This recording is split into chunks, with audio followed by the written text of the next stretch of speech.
How's it going, guys? I'm Matt from Revant and I'm out for a split board today. It was pretty bright on the road up, so I had my dark brown lenses in. The road was a little glary, and now we're about to head into the woods, and it's snowing pretty hard, so I'm going to switch them out for some lower light lenses. It's a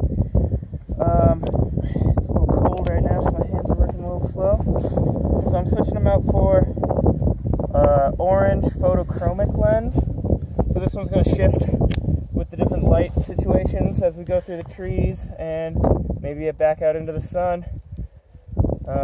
And so yeah, we're just out here, out in Central Oregon, out for a nice little split board. There's one of them in there. Where's that other one?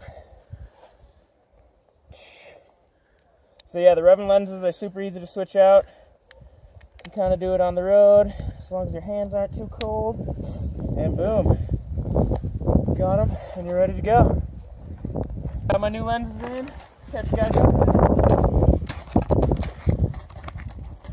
Guys, we're making it to the top of the cinder cone, so we'll be coming down this way in a little bit. Top, switch to snowboard, so let's get some turns.